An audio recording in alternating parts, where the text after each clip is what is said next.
계시록 17장은 종말론을 다루는 사람들이 아주 단골로 사용하는 그런 장이고, 계시록에서 이해가 굉장히 난해한 그 장 중에 하나입니다.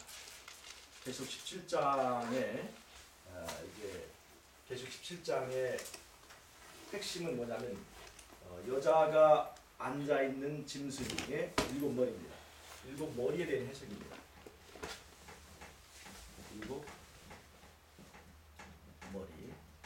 7머리의 그 해석입니다. 계시록 17장 한번 읽어볼까요? 계시록 17장 1절. 또 7 대접을 가진 7 천사 중 하나가 와서 내게 말하여 가로되 이리 오라. 많은 물 위에 앉은 큰 음녀의 받을 심판을 내게 보이리라 하고 음녀가 등장하죠. 이건 계시록 12장에 나오는 정결한 그 처녀, 정결한 여자의 반대편에 있는 음녀입니다. 음녀. 여기 보면 이 여자의 이름이 뭐냐면 5절. 그 이마에 이름이 기록되었으니 비밀이라 큰 바벨론이라 땅의 음녀들과 가증한 것들의 어미라 그랬죠. 자, 근데 3절에 보면 그 성령으로 나를 데리고 광야로 가니라. 내가 보니 여자가 붉은빛 짐승을 탔는데 그 짐승의 몸에 장남된 이름들이 가득하고 7 머리와 10뿔이 있다고 얘기를 했죠. 자, 여러분 이 짐승이 말이죠. 7절에 보면 천사가 가로되 왜 기이 여기느냐. 내가 여자와 그의 탄 바 7 머리와 10뿔 가진 짐승의 비밀을 비밀을 내게 이르리라 그랬죠. 여기 7 머리와 10뿔 가진 짐승, 7 머리와 10뿔 가진 이 짐승은 누구일까요? 김강민 지사님. 7 머리와 10뿔 가진 짐승은 누구입니까? 교환권이죠. 그러면 이 짐승 위에 타고 있는 여자는 누구입니까? 바벨론이라고 그랬죠. 그럼 이 바벨론이라고 말한 이 여자는 누구입니까? 이 바벨론이 뭡니까? 교환권이죠. 짐승은 뭡니까? 교환권이죠. 다 똑같이 교환권이에요. 교환권인데 7 머리와 10뿔 가진 짐승이 계시록에서 어디 나옵니까? 계시록에서? 예. 계시록에 보면 계시록 12장에 7 머리와 10뿔 가진 짐승이 나옵니다. 그 다음에 계시록 13장에 또 7 머리와 10뿔 가진 짐승이 나와요. 계시록 12장은 용이에요. 용입니다. 계시록 12장에 7 머리와 10뿔 가진 짐승은 용이고, 계시록 13장에 7 머리와 10뿔 가진 짐승은 그 용으로부터 권세를 받은 교환권입니다. 분명히 계시록 13장은 교환권이에요. 그런데 계시록 17장에 있는 이 7 머리와 10뿔 가진 짐승은 특징이 있는데, 이 짐승은 붉은 빛을 띠고 있습니다. 13절에 보니까 붉은빛 짐승이라고 그랬죠. 붉은빛 짐승이라고 그랬죠. 근데 계시록 13장에는 붉은빛이라는 그 표시가 없습니다. 계시록 13장에는. 자, 그러면 계시록 13장 짐승과 계시록 17장 짐승은 같은 것이냐 다른 것이냐 하는 것을 우리가 정리해 볼 필요가 있습니다. 계시록 13장 짐승과 계시록 17장 짐승은 같은 것입니까? 다른 것입니까? 이걸 다르게 보는 사람도 있습니다. 왜냐하면 붉은빛이라고 하는 그 특징이 계시록 12장에 용이 붉은빛인데 이 짐승이 붉은빛을 띠고 있기 때문에 이 짐승은 계시록 13장과 같지 않고 12장과 13장의 결합이다 이렇게 얘기를 하는 분도 있고 그런데요. 이 계시록 17장에 있는 짐승이 어떤 특징이 있느냐 잘 보세요. 14절, 17장 14절. 저희가 어린 양으로 더불어 싸우려니와 어린 양은 만주의 주시요 만왕의 완심으로 저희를 이기실 터이요. 17장 14절. 14절에 어린 양과 더불어 싸우는 이 짐승이죠. 그 다음에 17절 하나님이 자기 뜻대로 할 마음을 저희에게 주사 한 뜻을 이루게 하시고 저희 나라를 그 짐승에 주게 하시되 하나님 말씀이 응하기까지 하십니다 하고 이 짐승을 이렇게 묘사를 하고 있죠. 그런데 계시록 19장을 보면 19장 19절 한번 보세요. 또 내가 봄에 그 짐승과 땅의 임금들과 그 군대들이 모여 그 말탄 자와 그의 군대로 더불어 전쟁을 일으키다가 짐승이 잡히고 그 앞에서 이적을 행하는 거짓 선지자도 함께 잡혔으니 이는 짐승의 표를 받고 그의 우상에게 경배하던 자들을 이적으로 미혹하는 자다. 자, 이 둘이 산채로 유황불 붙는 못에 던지우고 최종적으로 이 어린 양과 더불어 싸우는 이 짐승이 잡히죠. 근데 이 짐승이 두 마리인가요? 한 마리인가요?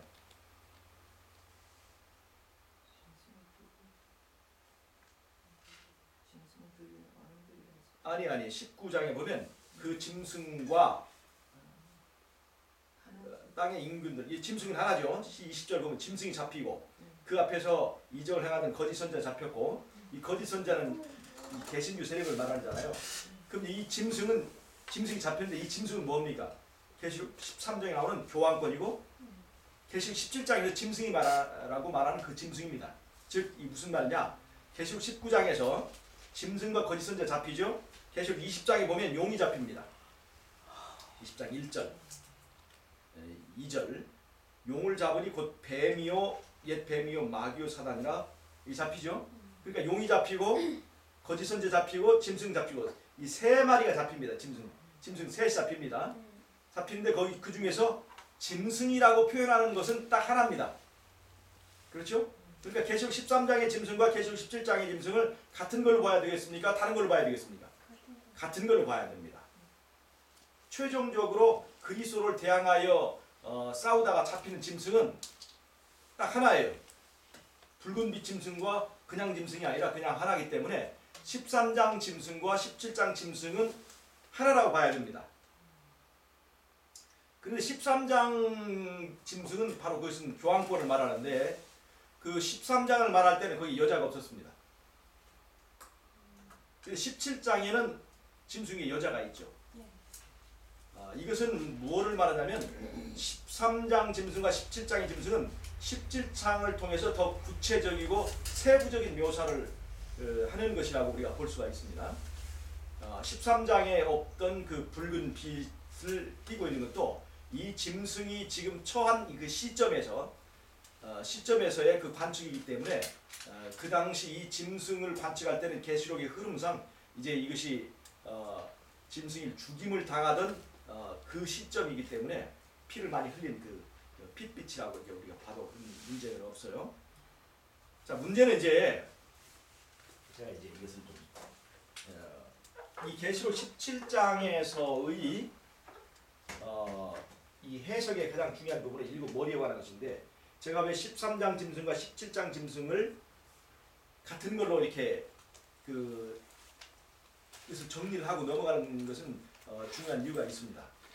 우리가 계시록 17장에 나오는 일곱 머리가 10뿔 가진 이 짐승의 일곱 머리를 해석할 때 여러 가지 학설이 있지만 우리 교회에서 대체로 두 줄기가 있습니다. 첫 번째, 이 일곱 머리는 나라를 말한다고 여기 나왔어요. 일곱 한이요, 일곱 왕이라고 했으니까 이게 일곱 나라라고 하는데 맨 처음에 바벨론부터 시작하는 계산이 있습니다. 이거는 다니엘서 7장에 나오는 이 짐승들을 기준으로 하는 거예요. 바벨론, 페르시아, 그 다음에 뭐예요? 헬라, 그 다음에 로마 하고 나니까 짐승이 벌써 4마리나 다 써버렸죠? 3마리가 더 있어야 지금 이게 되는 거잖아요. 근데 4마리니까 여기를 그냥 이교로마, 그 다음에 이교로마, 그 다음에 기독교로마, 기독교 로마 하고 그 다음에 뭐냐면 상처받은 로마, 상처받은 기독교 로마, 그 다음에 회복된 로마 이런 식으로.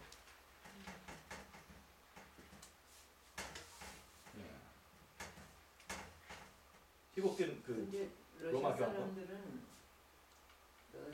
가톨릭 정교회가 있고 가톨릭 교회가 두 가지를 그 사람들은 믿더라고요. 예. 그렇죠. 거기 러시아는 그렇죠. 예. 예. 동방 정교가 흘러갔죠. 자, 이렇게 해서 7개가 하나 둘 셋 넷 다섯 7개 맞죠? 이렇게 계산하는 방법이 있고 또 하나는 애굽에서부터 시작합니다. 이게 여기 이렇게 이것이 좀 뒷부분이 너무나 좀 이 몇 가닥 늘렸다 생각되는 사람들은 애굽부터 시작합니다. 애굽, 아수르, 그 다음에 바벨론, 페르시아, 그 다음에 헬라. 몇 개예요? 하나 둘, 셋, 넷, 다섯 개 됐죠? 그 다음에 로마, 그 다음에 교황권. 그게 더 나은 것 같아. 어떻게 넣었겠습니까? 폼이 아랫게 들어갔겠습니까? 이렇게 이제 시작을 바벨론부터 시작하느냐, 애굽부터 시작하느냐 하는 그 것으로 이제 두 가닥이 나눠지기도 하고, 요즘에는 이 끝 부분에 대한 그 다섯, 여섯, 일곱 번째를 이제 조금 다르게 해석하는 부분들이 있습니다. 그래서 여섯 번째에다가 미국을 넣고 일곱 번째다 교황권 넣는 그런 해석도 있습니다. 어쨌든 간에 그런 해석들이 지금 나오고 있습니다. 그런데 이 일곱 머리가 이제 거기다 미국이 들어가느냐 안 들어가느냐 하는 해석에 따라서 다니엘서 11장 40절 이하의 종말론 사건에 대한 적용을 할 수 있느냐 없느냐 하는 그런 것들이 많이 연관이 되어 있습니다. 그래서 계시록 17장의 내용을 어떻게 그 이해하느냐가 이 종말론을 얘기할 때 굉장히 중요하게 다루어져요. 근데 지금이 어느 시대냐 하고 이제 말을 하는 그런 일들을 위해서 어떤 분은 이제 지금이 이제 사단이 직접 등장하는 시기다. 이 일곱 머리에서 사단이 직접 등장하는 시기다. 그런 표현을 하기 위해서 이 일곱 머리를 그렇게 이제 푸는 분들이 있습니다. 근데 제가 지금 아까 말한 것처럼 계속 17장과 13장의 동질성을 지금 얘기하고 있잖아요. 지금 여기에 이 해석의 문제는 서로 나라들에 대한 그 일곱 머리에 대한 해석은 조금 이렇게 적용은 좀 다르지만 전부 다 뭐냐면 이 짐승은 교황권이잖아요. 근데 머리는 교황권 넘어서부터 시작이 된다는 겁니다. 예, 그것이 전부 다 지금 이 해석법의 공통적인 거예요. 그러니까 몸통은 교황권인데 머리는 그 몸통을 넘어선 그 해석을 지금 하고 있다는 거예요. 자, 그래서 이걸 제가 이제 계시록 13장의 짐승은 머리가 7이에요. 7이죠? 그런데 그 머리 중 하나가 상하에 죽게 된다고 그랬죠. 머리 중 하나. 그럼 계시록 13장이라고 하는 것을 놓고 볼 때 13장 짐승을 대입을 해놓고 볼 때 머리들을 이렇게 해놓겠을 때 머리 중 하나가 상하여 죽게 된다 하는 그 해석이 어울립니까? 안 어울립니까? 위에 거요? 아니 위에 거든지 아래 거든지. 잘 보세요. 로마가 망했다가 살아. 계시록 13장 짐승에서 머리가 7개잖아요. 그 머리 중 하나가 상하여 죽게 된 것 같더니 그렇게 얘기했잖아요. 네. 그러면 그 머리가 이 교황권 밖에 있는 나라들을 적용을 해야 되겠습니까? 안에 있는 걸 적용해야죠. 그렇죠. 네. 그러면 여기서 교황권에 해당되는 여기 딱 요거네. 그러니까 이때는 딱 정해진 머리지 하나의 머리가 아니에요. 근데 계시록 13장에서 그 머리 중 하나 헤드라고 했다. 부정관상상에 더 헤드가 아니에요. 그러니까 이 머리를 이런 식으로 이렇게 그 몸통은 교환권인데 머리가 교환권을 벗어난 나라들에 적용했을 때는 여기서는 교환권 하나 딱 바꾸고 여기 이것만 두어야 되잖아요. 그러니까 이때는 어헤드가 아니라 더헤드라고 더헤드. 해석이 그리고 13장에 그 이런 해석을 꼭 적용하기 전에 머리가 교환권 밖에 있는 그 상황에서 머리 중 하나가 죽게 되었다. 이 머리가 상했는데 몸이 전체가 죽는 거잖아요. 그러니까 머리와 계시록 13장은 머리와 몸의 일체성이 분명히 되어 있습니다. 근데 이거는 머리와 몸에 적용이 다르니까 일체성이 이제 그 모순이 생긴다 이 말입니다. 일체성이. 그래서 이게 이런 해석이 우리가 그냥 무의식적으로 그냥 맹목적으로 이렇게 받아들이기는 상당히 문제가 있습니다. 제가 이제 이 문제를 더 지적할 테니까 한번 좀 찾아보세요. 자, 계시록 13장의 짐승의 모양은 일곱 머리와 열 뿔이 있는 이 짐승의 모양은 계시록 12장에 있는 용의 모습과 흡사합니다. 일곱 머리, 열 뿔이거든요. 근데 계시록 12장에 있는 붉은 용, 그 용의 하는 일이 뭐냐면 여자가 아이를 낳으면 그 아이를 삼키려고 하고 있죠. 이 아이가 누굽니까? 여자의 후손? 예수님이죠. 예수님이 태어날 때 그 예수님이 태어나면 잡아 죽이려고 했던 그 세력들이 그 헤롯과 로마 제국이죠. 그러니까 이 붉은 용은 지금 어느 나라를 말하고 있습니까? 계시록 12장에서 그 로마를 얘기하고 있습니다. 로마 제국입니다. 로마 제국이에요. 그 다음에 이 로마 제국은 지금 열 뿔이 있죠. 이 열 뿔이 있는 짐승은 계시록 12장에 나오기 전에 어디 나오냐면 다니엘서 7장에 나옵니다. 다니엘 7장에서 짐승 넷이 나오죠. 맨 처음에 사자가 나옵니다. 그 다음에 곰이 나오죠. 그 다음에 뭐가 나오죠? 표범. 맨 마지막 넷째 짐승이 뭐냐면 무시무시한 짐승, 넷째 짐승인데 거기에는 용이라는 표현은 없지만 열뿔 가진 짐승인데 열뿔 가진. 열뿔 가진 짐승이 나와요. 이 넷째 짐승은 분명히 뭐예요? 로마입니다. 로마죠. 다니엘서 7장에 열뿔 가진 짐승이 처음으로 등장하는데 이 열뿔 가진 짐승이 두 번째 등장하는 것이 계시록 12장입니다. 계시록 12장은 분명히 열뿔 가진 특징으로서 이 다니엘서 7장의 네 번째 나라와 똑같습니다. 열뿔 가진 것으로서. 그런데 다니엘 7장의 네 번째 나라는 분명히 로마인데 계시록 12장에서 말하는 그 이 여자가 아이를 낳을 때 그 아이에게 해코지하려고 하는 그 세력은 분명히 로마 제국이라고 볼 수 있어요. 그래서 계시록 12장에 나오는 열뿔 가진 짐승과 다니엘서 7장에 나오는 무시무시한 짐승은 같은 짐승이다. 이렇게 우리가 확실하게 정리할 수 있습니다. 근데 문제는 뭐냐? 다니엘 7장에는 무시무시한 짐승의 붉은색이 없었습니다. 그 다음에 머리도 그냥 하나였어요. 머리도 하나였어요. 근데 계시록 12장에서는 붉은색을 띠고 있어요. 그 다음에 머리도 7개로 되어 있어요. 이것은 왜 그런가?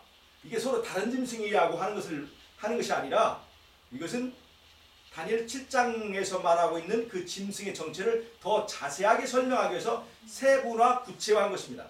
머리 하나가 7개가 된 거고 그 다음에 다니엘 7장에서 하지 못했던 색채가 이제 칠을 해줘서 더 그 짐승의 특성과 성격을 설명하기 위해서 더 구체화된 이 과정을 볼 수 있습니다.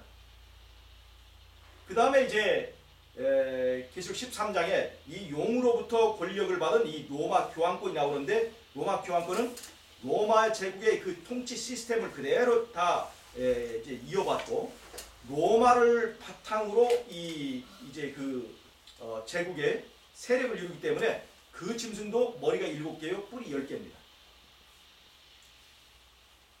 다니엘서에 나온 것보다 더 이제 구체적인 묘사들이 있게 된 거예요. 근데 이것보다 더 구체적으로 묘사를 하는 것이 뭐냐면 이 계시록 13장을 더 구체적으로 묘사한 것이 계시록 17장이라는 거예요. 13장에 어떤 여자가 나오고 그 다음에 7 머리를 세 분에서 설명하는 것이 이제 계시록 17장이기 때문에 이 계시는 지금 다니엘서 7장부터 훑어보면 점점 구체화되고 세분화되고 더 자세한 설명을 하는 그 흐름을 우리가 볼 수가 있습니다. 자, 그런데 잘 보세요. 이 10뿔 가진 짐승을 계시록 12장에 나오는 용으로 대체를 한번 해보십시다. 똑같은 거니까요. 그런데 이 용은 지금 머리가 몇 개예요? 머리 7개. 머리 7개예요. 머리 7개. 자, 그럼 보겠습니다. 즉 계시록 12장에 있는 이 용은 다니엘서 7장에 나오는 넷째 짐승과 같은 것이라고 볼 때 우리가 이 다니엘 7장의 맥락에서 이걸 봐야 된다 이 말입니다. 그 다음에 보십시다. 다니엘 7장에는 표범이 머리가 몇 개죠? 4개입니다. 다니엘 7장에 표범이 머리가 4개예요. 이 표범의 머리가 4개인데 이 표범의 머리 4개는 어느 나라를 말하는 것입니까? 표범은 헬라를 말합니다. 그러면 표범의 머리 4개는 어느 나라부터 시작될까요? 바벨론부터 시작할까요? 애국부터 시작할까요? 아니에요. 표범의 머리 4개는 헬라가 4나라로 갈라진 것을 말합니다. 즉 표범의 몸통과 표범의 머리가 모순이 없어요. 동일한 나라고 동일한 머리예요. 그 나라의 지도자들, 그 나라를 이끄는 왕들을 말하고 있습니다. 그럼 같은 원리로 여기 본다면 이 용의 머리가 7개인데 용의 몸과 용의 머리는 같아야 되겠습니까? 달라야 되겠습니까? 같아야 되는 거예요. 이것이 원칙이에요. 잘 보세요. 7개의 머리를 다니엘 7장에는 머리 하나로도 묘사를 할 수 있죠. 7개의 머리는 하나로도 묘사할 수 있고 하나는 7개로도 표현할 수 있는 거예요. 잘 보세요. 하나님의 교인은 하나입니까? 7개입니까? 하나예요. 하나지만 그것을 몇 개로 표현할 수 있어요? 7개로 세분화할 수 있는 것입니다. 촛대는 하나입니까? 7개입니까? 촛대는 하나지요. 그러나 7가지를 가지고 있는 거죠. 7가지를 가지고 있는 거죠. 마찬가지로 이 바벨론도 하나의 교회입니다. 잘 보세요. 다니엘서와 계시록은 바벨론과 예루살렘 사이의 전쟁을 말합니다. 바벨론과 예루살렘 사이의 전쟁이에요. 자, 보세요. 제가 이거 설명을 할 테니까 잘 좀 들어보세요.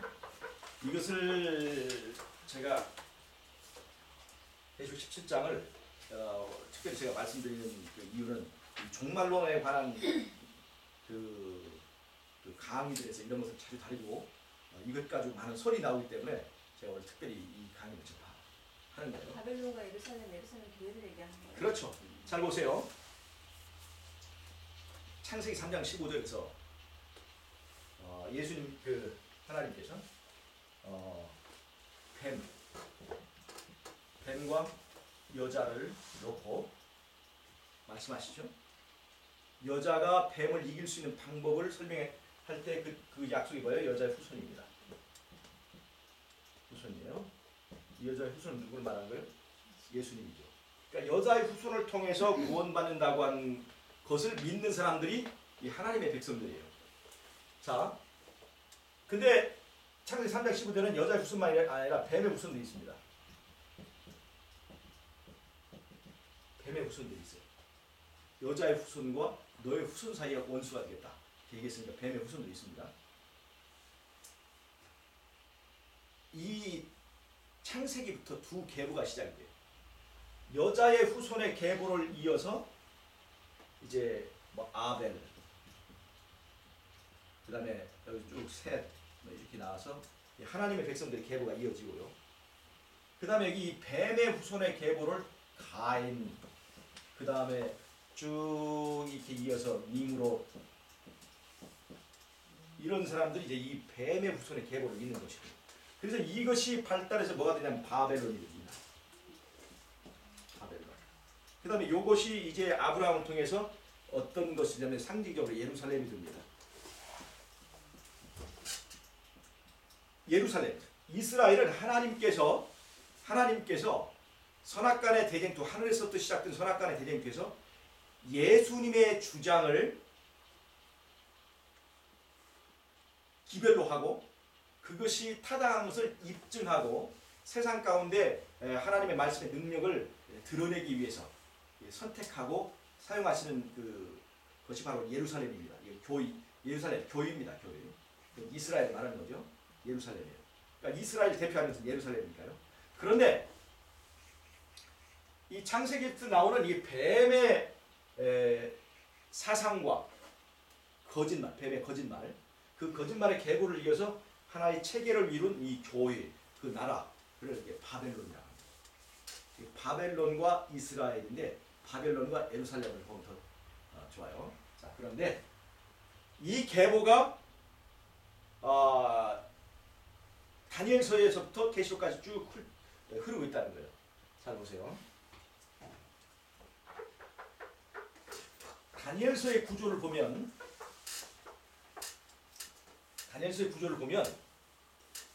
느부갓네살 왕이 어느 왕이죠? 어느 나라 왕이죠? 바벨론 왕이 어디를 예언합니까? 예루살렘을 예언합니다. 그 이야기부터 시작하는 게 이 다니엘서예요. 바벨론 왕이 예루살렘을 예언합니다. 예수님께서 이제 마태복음 24장에서 로마가 군대가 예루살렘을 예언하거든. 멸망에 가증한 것이 거룩한 곳에 선 것을 보거든. 같은 말이죠. 너희는 어떻게 알아? 도망가라 그랬죠. 그것이 실제로 이 역사적으로 이제 실현된 것이 AD 70년에 예루살렘 멸망 때 적용이 되었고, 이것은 또 언제 적용이 되냐면 일요일 협령 사건 때 마지막 때까지 이것이 이어지게 되어 있습니다. 그런데 이 로마가 예루살렘을 예언하는 것은 마지막 때 일요일 협령 사건과 이제 연관이 되는데, 이 로마라고 하는 것은 그 뿌리가 당연히 실장에 보면 뿌리가 바벨론입니다. 바벨론이에요. 실장 보면. 그래서 바벨론이 바로 뿌리인데, 그 바벨론 왕이 예루살렘을 예언하는 사건으로부터 이 다니엘서 시작한다는 거죠. 마지막 때 일요일 협령과 관련된 그 사건의 표상적 뿌리가 거기가 있어요. 바벨론 예루살렘을 예언합니다. 그때부터 이제 시작되는 것이 바로 이제 다니엘서의 얘기예요. 그런데 이제 마지막 때에 새 천사의 기별을 전하게 돼 있잖아요. 그런 예루살렘 측에 있는 이 하나님의 백성들이 바벨론과 세상을 향해서 외치는 기별입니다. 그런데 다니엘서를 잘 조사를 해보면 다니엘서 1장에서 6장까지, 6장에서 10장까지, 1장에서 6장까지는 자 보세요. 이게 역사 부분이고 6장부터 10장까지는 예언 부분인데 다니엘서에서. 그런데 재밌게 다니엘서 1장에서 6장까지 보면 그것이 새 천사의 기별로 구성이 되어 있어요. 자 보세요. 다니엘서 1장 보세요. 1장. 다니엘서 1장은 이제 느부갓네살 왕에 의해서 바벨론에 포로 잡혀간 하나님의 백성들의 얘기 나오는데, 그때 그 다니엘과 몇몇 그 귀족들은 느부갓네살 왕의 상에서 그 음식을 먹도록 교육을 받고 음식을 먹도록 그렇게 이제 되어 있었습니다. 그런데 다니엘이 그 왕의 상에서 왕의 이 진수를 먹는 것을 거부하고 물과 채소를 먹잖아요. 근데 이 이야기는 이때의 다니엘이 거부한 이 왕의 상은 왜 거부했느냐? 그는 우상에게 바쳐진 상이기 때문에 그렇습니다. 고기를 먹지 않아서가 아닙니다. 다니엘도 고기를 안 먹는 사람이 아니에요. 원래 이스라엘 사람들은 제사 드리고 하면 다 양고기, 소고기 다 먹습니다. 고기 먹는 것이, 고기 먹느냐 안 먹느냐 하는 것이 다니엘서의 큰 이슈거리가 아닙니다. 그 사람들 양고기, 소고기 다 먹고 제사 드리면 제사장이 다 먹게 돼 있어요. 먹을 것이 그거밖에 없었을 거예요. 예. 그것도 있고 또 채소도 있었지만 어떻든 간에 그 사람들이 그 고기를 안 먹는 백성은 아니에요. 근데 다니엘서 말씀 중에 예. 어떤 목사님은 그 제사 지낼 때 바친 음식을 먹어도 뭐 관계 없다 이렇게 하는 물론 사람도 그럴 수도 있거든요. 있어요. 예. 근데 어떻든 간에 이때 그 예전에 이제 그 바벨론이나 이런 데서 우상에게 제사 드린 음식을 먹는 것은 바로 그 경배에 참여하는 것을 의미했어요. 꼭 바쳐진 것만 안 먹으면 되죠. 예. 경배에 참여하는 것을 말하는 것이기 때문에 그 우상의 상에 참여하는 것입니다. 그래서 우상의 상에 참여하는 것을 거부하기 위해서 이 다니엘과 세 친구가 왕의 상에서 먹는 것을 거부하는 것입니다. 그러니까 잘 보세요. 왕의 상에서 먹는 것을 거부하고 나니까 이 사람들이 뭘 먹어야 되겠어요? 물과 채소를 먹게 되는 거예요. 그러니까 왕의 상에 있는 이 먹는 음식은 굉장히 먹을 만한 상이고, 그 다음에 그들이 이제 선택한 것은 이제 초라한 밥상이에요. 그런데 여기서 더 중요한 건 이 다니엘이 왜 이렇게 되냐? 말씀대로 살기 위해서 했다는 거죠. 하나님을 섬기기 위해서. 하나님을 섬기기 위해서 우상을 섬기는 상에 참여하는 것을 거부했다는 겁니다. 이것은 무슨 말이냐면 하나님의 말씀대로 살기 위하여 떡을 포기했다는 거죠.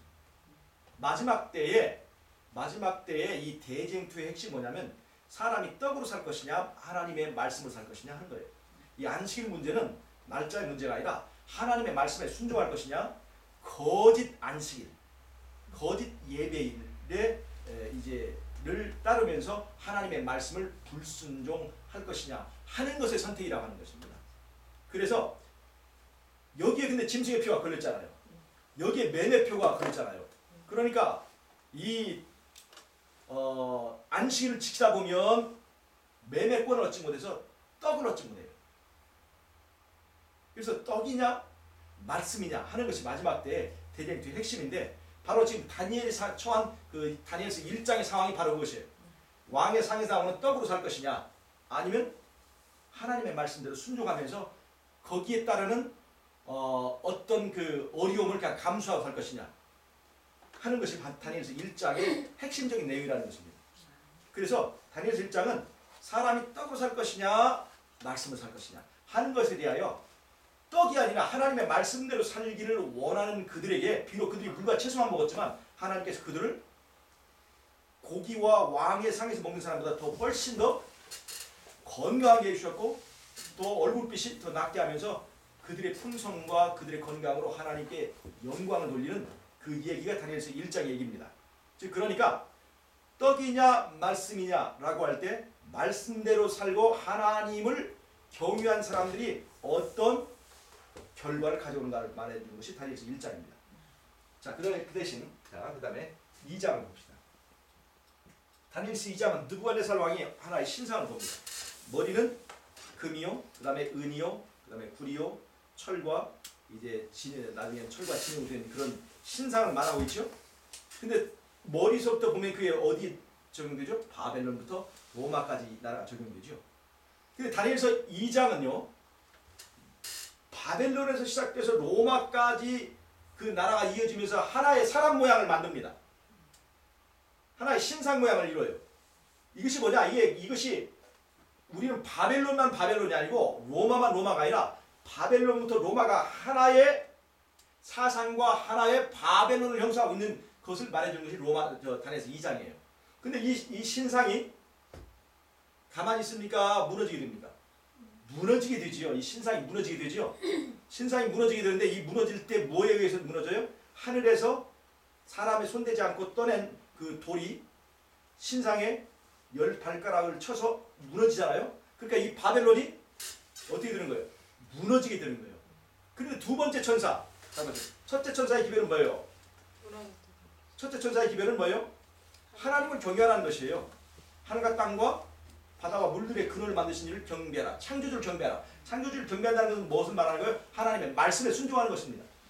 그러니까 이 첫째 천사와 기별과 관련된 것이 뭐냐면 말씀이 떡이냐 하는 시험에서 우리는 말씀대로 살겠다고 하는 것을 말하는 거예요. 하나님의 말씀대로. 하나님을 경외하라는 거죠. 그래서 다니엘서 1장은 바로 첫째 천사의 기별을 말합니다. 그래서 다니엘서 2장은 뭐냐면 하나의 신상, 이 바벨론, 거시적 바벨론. 큰 의미에서의 바벨론을 말하는데 이 바벨론이 무너지죠. 둘째 천사의 기별이 뭐예요? 무너졌도다 큰 성 바벨론이 하고 이렇게 무너져요. 그러니까 다니엘서 2장은 둘째 천사의 기별과 내용이 같은 거죠. 다니엘서 3장은요. 다니엘서 3장은 금신상을 세우고 그 앞에 절하라고 합니다. 근데 셋째 천사의 기별이 뭡니까? 짐승과 그 우상에게 절하고 경배하는 자들은 뭘 받겠다? 짐승의 표를 받겠다. 절하고 경배하는 자는 짐승의 표를 받겠다. 바로 셋째 천사의 기별은 짐승과 그의 우상에게 경배하면 짐승의 표를 받겠다 하는 것인데, 다니엘 3장에 보면 뭐예요? 금신상을 세워놓고 그 앞에 절하라고. 절하지 않으면 어떻게 되겠다? 풀무불소에 집어넣겠다. 이것은 바로 경배와 관련되어 있고 짐승의 표와 관련되어 있다는 것입니다. 이 표를 그 절하지 않게 되면 절하지 않고 무릎 꿇고 경배하는 사람 사이에서 꼿꼿이 서서 구별되는 사람들에게는 전부 다 풀무불소에 집어넣겠다는 것입니다. 그러니까 다니엘 3장은 셋째 천사의 기별과 맥이 통합니다. 그렇죠? 자 보세요. 다니엘서 이제 4장 봅시다. 다니엘 4장은 뭐냐? 이거는 느부갓네살 왕이 하나님 앞에 교만을 떨다가 뭐가 돼요? 짐승이 됩니다. 소가 돼요. 7년간 그렇게 있다가 나중에 회복이 돼요. 이것은 뭐를 말하냐면 다니엘 4장은 하나님을 경유하지 않고 자기 중심적인 이 바벨론 왕의 결국을 보여줍니다. 내가 내 이름을 위하여 이 성을 지었고 하고 나 중심적인 그런 자기가 마치 하나님인 것처럼 그렇게 우쭐대고 교만하던 그 느부갓네살 왕이 하나님의 경고를 무시하고 짐승이 되지 않습니까? 그러면 다니엘서 1장과 비교해보면 다니엘서 1장에는 하나님을 경유한 사람들이 나와요. 다니엘서 4장은 하나님을 경유하지 않은 사람이 소가 되는 것이 나옵니다. 다니엘서 1장에서는 하나님을 경유한 사람들이 물과 채소만 먹었어도 그 얼굴빛이 빛나고 지혜가 다른 사람보다 10배나 더 있게 되는 것을 봤는데 이 다니엘서 4장은 이 사람도 고기를 먹다가 갑자기 채소를 먹게 됩니다. 왜요? 소가 됐으니까. 채소를 똑같이 먹어요. 근데 이 사람에게는 하나님을 알 수 있는 지혜가 생기지 않았어요. 어리석은 짐승이 된 거예요. 똑같이 잘 보세요. 소도 채소를 먹고 이 느부갓네살 왕도 채소를 먹고 다니엘서 1장에 나오는 이 다니엘도 채소를 먹었습니다. 근데 똑같이 채소를 먹었는데 하나님 짐승이 하나님의 아들이었단 말이에요. 전혀 다릅니다. 우리가 똑같은 채식을 해도 느부갓네살 왕과 같은 채식을 할 수가 있고 똑같은 채식을 해도 다니엘이 하는 채식과 같은 그런 채식을 할 수가 있다는 것을 우리가 알아야 돼요. 다니엘서 4장과 1장은 똑같이 하나님을 경유하라고 하는 것에 대해서 한쪽에는 하나님을 경유한 사람의 영광스러운 모습을, 다니엘서 4장은 하나님을 경유하지 않고 자기 중심적인 바벨론 왕의 사건을 말하면서 둘이 하나의 동전의 양면, 다른 면을 보여주고 있습니다. 그 다음에 다니엘서 5장은요. 다니엘서 5장은 벨사살 왕 때에 바벨론이 무너지는 사건을 말합니다. 바벨론이 무너지기 전에 그 바벨론의 그 유브라데 강물이 쭉 둘러 있었는데 유브라데 강물을 고레스가 말리우고 바벨론을 무너뜨립니다. 둘째 천사의 기별이 뭐라고 그랬어요?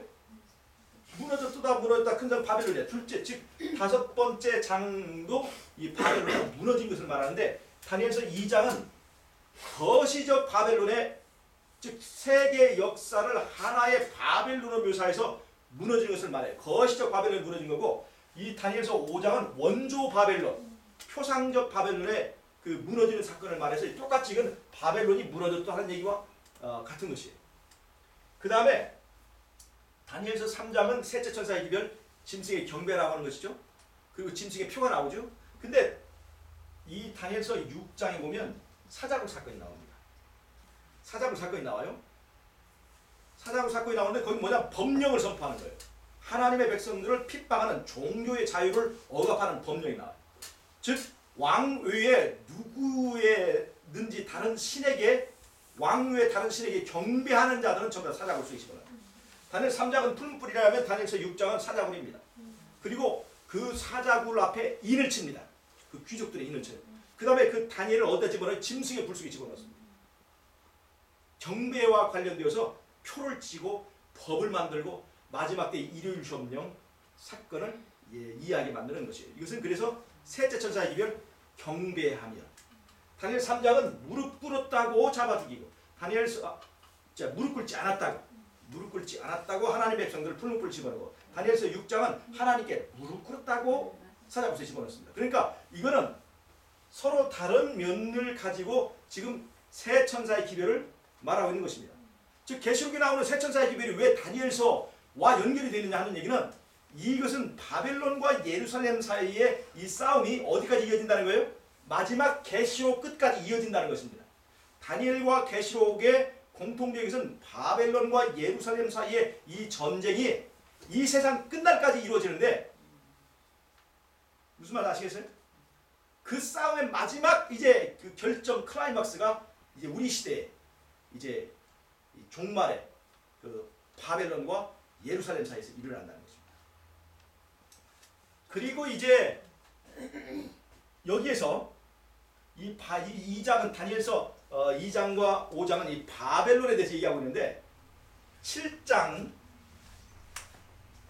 그 다음에 8장 9장 그 다음에 10장 11장 12장은 전부 다 이거 하나의 계시입니다. 하나의 예언이에요. 7장과 9장 7장은요 사자, 곰 이렇게 무서운 짐승들 나오죠. 이거는 바벨론 즉 다니엘서 2장에서 바벨론을 지금 거시적으로 보여줬죠. 먼저 바벨론을 보여줬죠. 근데 이 바벨론이 어떻게 발전되어서 이제 그 계보를 이어가는가 하는 것을 7장과 또 8장, 9장, 10장, 11장, 12장 이 세 개의 예언을 통해서 보여주는데 7장은 바벨론의 정치적 속성을 만듭니다. 사자, 곰 이렇게 표범으로 이어지는 것은 정치적, 군사적 이 바벨론의 그 모양을 보여줘요. 그 다음에 8장, 9장은 이제는 수양이 나오고 수염소가 나오고 작은 뿔이 나오고 이것은 바벨론의 종교적 성질을 말합니다. 종교적 특성. 종교적 특성이 이렇게 쭉 나오면서 그것이 어떤 그 계보를 위해서 발전을 하는가 하는 걸 보여줘요. 언제든지 바벨론은 정치와 종교의 결합이 되어 있습니다. 7장은 바벨론의 정치적 군사적 그 속성을 말하고 그 다음에 8장과 9장은 같은 하나의 예언인데 이건 종교적 속성을 말합니다. 그 다음에 11장, 10장, 11장, 12장에 나오는 것은 이제 정치적 군사적인 껍질을 벗기면 그 다음에 종교적인 그 내용이 나오고 종교적인 것의 핵심에는 뭐가 있냐면 적그리스도가 있어요. 적그리스도. 왕이 있는 거예요. 11장은 이 적그리스도의 계보를 쭉 얘기하고 있습니다. 그러니까 다니엘서 2장에 나오는 이 바벨론의 세 가지 속성을 이 6장부터 12장까지 얘기를 하고 있습니다. 잘 보세요. 예루살렘과 바벨론과의 싸움이 있습니다. 예루살렘은 여자의 후손의 복음을 이어가는 그 무리들이에요. 바벨론은 뱀의 그 후손의 그 복음을 이어가는 무리들입니다. 근데 이 뱀의 후손들은 언제든지 여자의 후손을 공격하고 여자의 후손의 남은 무리들을 공격합니다. 가인이 아벨을 어떻게 했어요? 죽이고 핍박하고 그러는 것처럼 언제든지 이 뱀의 후손들은 바로 여자의 후손과 그 남은 무리들을 공격합니다. 그래서 사자가 왜 등장하느냐? 이거는 바벨론이 예루살렘을 포로로 잡아가지고 예루살렘을 무너뜨려서 결국에는 누가 태어나지 못하게 하는 거예요? 여자의 후손이 태어나지 못하도록 여자의 후손이 태어날 그 길목에다가 사자와 곰과 표범과 무서운 짐승들을 그 길목에다 매복시켜서 여자의 후손이 태어나는 것을 원천적으로 봉쇄하는 것이 다니엘 7장의 얘기입니다. 다니엘 7장에 바벨론에서는 그 이스라엘을 포로로 잡아가서 그렇게 예루살렘을 무너뜨리려고 그랬죠. 그 다음에 페르시아 제국에서는 아수에르 왕 때 하만을 통해서 에서서에 나온 대로 이스라엘 사람들을 다 몰살시켜서 그 이스라엘을 통해서 누가 태어나는 것을 방지하려고요? 바로 여자의 후손이 태어나는 것을 방해하기 위해서 바로 그런 사건들이 이어집니다. 그 다음에 이제 헬라를 통해서는 이제 그 남방왕과 북방왕과 막 전쟁이 있죠. 남방왕과 북방왕의 전쟁인데 그 중간에는 이스라엘이 있어가지고 남방왕이 북방왕을 치러 갈 때 이스라엘을 짓밟고 하고 북방왕이 남방왕을 치러 갈 때 다시 또 이스라엘을 짓밟고 와서 그 사이에서 이스라엘을 남방왕과 북방왕과 전쟁을 통해서 이스라엘을 짓밟아서 나라가 되지 못하게 하고 거기서 여자의 후손이 태어나는 것을 이제 방해하기 위해서 바로 다니엘서에 있는 이 짐승들이 바로 그런 역할을 하는 것입니다. 근데 다니엘서는 여자의 후손과 관련돼서는 여자의 후손을 공격하는 것이 이 다니엘서의 즉 여자의 후손이 태어나지 못하도록 예수님의 초림을 방해하는 것이 다니엘서의 주된 그 설명입니다. 근데 계시록은 예수님의 재림을 방해하는 것입니다. 예수님의 재림을 방해하는 것입니다. 다니엘서는 1844년 이전까지의 과정을 예언적으로 설명한다면 계시록은 1844년 그 이후의 사건을 자세하게 설명을 했습니다. 다니엘서도 1844년 이후의 사건이 있지만 그건 간략하게 설명이 됐습니다. 그래서 이런 구조를 가지고 다니엘서와 계시록이 하나의 몸을 이루고 있습니다. 다니엘서는 미국이 나오지 않아요. 새끼양 같은 짐승이 나오지 않아요. 그 계시록에는 나오죠. 그건 왜냐하면 다니엘서는 예수님의 초림과 관련된 사건들을 주로 다루고 계시록은 예수님의 재림과 관련된 그 사건들을 주로 다루기 때문에 계시록에는 있는 짐승이 다니엘서는 없는 것이 있을 수 있는 것이 바로 그것입니다. 다 똑같은 얘기예요. 바벨론과 예루살렘 사이의 전쟁을 말하고 있습니다. 그 전쟁이 다니엘서에서 말하고 있는 예수님의 시작된 이 전쟁이 바벨론 시대를 지나서 로마 시대를 지나서 마지막 시대까지 쭉 이렇게 이어져서 지금 우리에게 바로 이어져 왔고 계시록의 그 사상이 이어져 나오는데 계시록 17장에서 나오는 이 음녀가 바로 누구냐? 바벨론이에요. 이 짐승과. 그런데 계시록 17장에 그 여자의 이 음녀의 대비되는 여자가 뭐냐면 계시록 12장에 정결한 여자라는 거예요. 정결한 여자가 누구예요? 바로 이스라엘 예루살렘을 상징한다. 자, 예루살렘과 계시록 17장에 나오는 바벨론의 그 싸움을 말합니다. 무슨 말 아시겠어요? 근데 이 바벨론은 여자의 후손의 것들을 많이 모방해요. 예를 들자면 예수님이 죽었다가 살아나요. 짐승도 죽었다가 살아납니다. 자, 예수님이 몇 년 동안 공생하셨어요? 3년만 동안 했어요. 이 짐승이 성도들을 핍박하는 예언적 기간이 얼마죠? 3년 반이죠. 그걸 해석하면 1260이지만 3년 반을 묘사되었습니다. 죽었다 살아나고. 그런데 하나님의 예수님이 쓰시는 교인은 촛대는 하나인데 가진 몇 개예요? 7개예요. 이것을 모방한 것이 바로 짐승의 몸은 하나인데 머리가 몇 개예요? 머리가 7개라고 하는 것입니다. 아시겠어요? 그러니까 이거는 몸은 하나인데 머리가 7개예요. 이것은 세분화한 것이라고 하는 것입니다. 자, 이해가 되시죠? 그래서 잘 보세요. 제가 아까 이 설명한 것이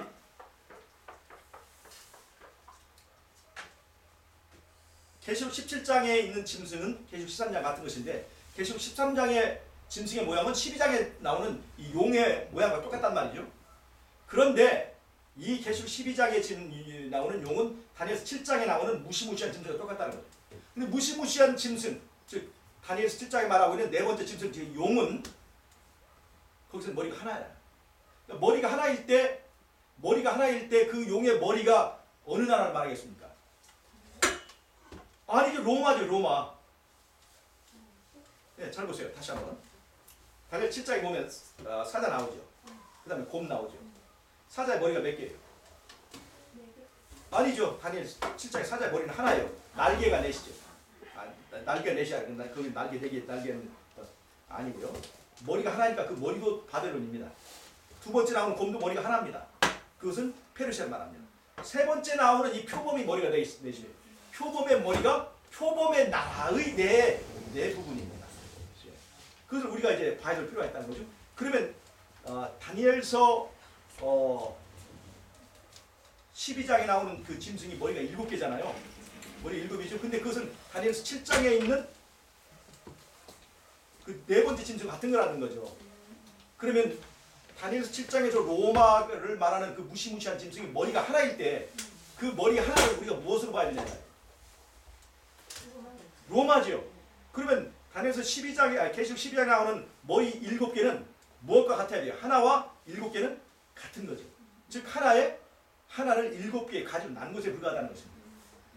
무슨 말 아시겠어요? 그러면 잘 보세요. 계시록 12장에 나오는 7머리. 계시록 12장에 나오는 그 용의 7머리는 어느 나라를 말하겠습니까? 바벨론에서 시작하겠습니까? 아니면 이 로마의 7개의 그 기간을 말하겠습니까? 바로 그거예요. 제가 지금 그걸 설명하기 위해서 지금 이렇게 장황한 얘기를 한 겁니다. 즉 머리는 몸을 벗어날 수 없다는 얘기예요. 예. 즉 이 7머리는 다니엘서 7장에서 머리 한 머리와 같은 거란 말이죠. 한 머리가 로마라고 한다면 7머리는 그것을 7개로 세분화한 것에 불과한 것입니다. 7개의 교회가 한 교회이지만 그것을 7교회로 세분한 것처럼 한 머리를 7개로 세분한 것이 이 용의 7머리라고 하는 거예요. 이해하시겠어요? 그러면 이 7머리는 뭐예요? 용, 즉 로마의 7개의 시대구분입니다. 로마의 똑같은 모양을 가지고 등장한 것이 바로 이 계시록 13장의 7머리와 12가지 짐승이에요. 그 교환권이에요. 그럼 교환권인데 뭐 그때의 머리 7은 교환권에다 적용해야 되겠습니까? 교환권 너머에다 적용해야 되겠습니까? 교환권 너머에다 적용하면 안 된다는 거죠. 무슨 말 아시겠어요? 지금 제가 설명한 것은 몸과 머리를 분리시킬 수 없다는 얘기를 말하는 거예요. 지금 그 넘어서 말하잖아요. 예. 지금 그렇죠. 그러니까 지금 잘 보세요. 몸과 머리를 분리시켜서 얘기하는 것이 너무나 우리한테는 너무나 상식적이고 당연한 걸 받아들이고 있다는 겁니다. 다만 어느 머리를 어느 나라에 적용할 것이냐 차이만 있을 뿐이지 몸과 머리의 이게 머리가 몸을 벗어날 수가 없다고 하는 그 원칙을 부정하고 있다는 겁니다. 지금 이해가 되십니까?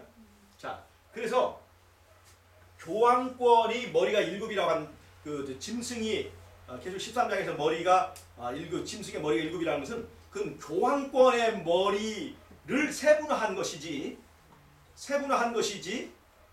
이 머리를 저쪽 교황권 넘어 바벨론에 적용하고 그다음에 페르시아 적용하고 하는 것은 이건 해석의 상식을 벗어난 것이다 이 말입니다. 그럼 이거 머리가 뭐예요? 자, 그러니까 제가 설명할게요. 자, 이해하시겠어요? 제가 한 것들이? 제가 예전에 아침에 있을 때 정신병자 한 사람이 있었습니다.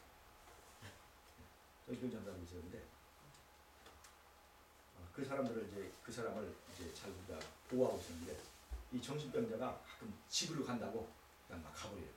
그럼 이 사람이 집을 못 찾아가고 헤매게 되면 그 사람을 이제 보호하도록 책임을 맡은 우리가 이제 거기에 대한 책임을 지기 때문에 이제 그 학생들이나 청년들에게 이게 맡겨주면 그 학생들은 그 사람이 어디 도망가지 못하도록 탈출하지 못하도록 같이 일하면서 항상 보호해야 돼요.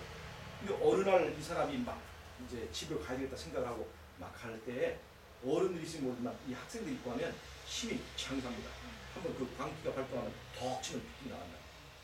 그러니까 이제 이 사람이 어느 날 화가 나서 집으로 간다고 막 씩씩거리고 막 이제 내려가는 거예요. 집으로 간다. 그럼 이제 애들은 뭐냐, 형님 가지마 가면 안 돼 이렇게 얘기를 하잖아요. 그러면 그 말을 들으면 이 사람은 가야 된다는 목표의식이 더 강해져가지고 툭 치고 그냥 가버려요. 근데 그 아침에 지혜로운 그 분이 한 사람이었어요. 그 임배운 형이라고. 그분이 말이에요. 어떻게 하냐면 이 사람이 딱 앞으로 내려가잖아요. 그러면 절대로 가지마 그런 말 하잖아요. 내려가도록 내버려 두다가 저쪽 칙칙거리고 가다가 저쪽 하우스까지 가면 내려가라는 말을 하지 않아요. 어떻게 하냐면 어이 정영 그 하우스에 호박 달렸나 봐. 그러면 이 사람이 내려가라고 하지 않았기 때문에 호박 달렸나 봐 하면 이 사람이 갑자기 내려다 말고 하우스를 딱 열어보고는 호박이 달렸는지 봐요. 그리고는 호박 없는데 그래. 그러면 그냥 올라와. 그러면 이 사람이 갑자기 그냥 올라와 버려요. 자, 이 무슨 지혜가 뭔지 아시겠어요? 먼저 가지 말라고 하는 얘기를 자꾸 하면 거기에 이 사람의 목표의식이 집중돼가지고 계속 간다는 거예요. 호박으로 관심을 이렇게 끌면서 뭘 잊어버리게 돼요? 자기의 목적을 잃어버립니다. 그리고 그냥 돌아버립니다. 재밌잖아요? 근데 우리가 말이에요. 지금 이 머리가 바벨론이냐 애굽이냐 미국이냐 뭐냐고 지금 계속 싸우고 있어요. 이렇게 싸우고 있는 동안에 우리는 무엇을 잊어버리고 있어요? 머리는 몸을 벗어날 수 있다고 하는 단순한 상식을 잊어버리게 됩니다. 무슨 말인지 아시겠어요? 이 머리는 어디에다 적용되어야 되느냐 하는 것을 가지고 싸우고 있는 동안에 우리는 더 중요한 근본적으로 내가 어디서 벗어나는가를 잊어버립니다. 무슨 말 이해하시겠어요? 네. 말씀드릴 사람이 생기잖아. 무슨 말 아시겠어요? 이거는 로마 교황권의 안에서 풀어야 될 문제를 교황권 밖에다 지금 정리하고 있습니다. 그러니까 이런 것들이 너무나 그 빗나간 해석들을 많이 한다. 제가 이제 얘기를 좀 하려고 이렇게 시간이 걸리니까 자 오늘 여기까지.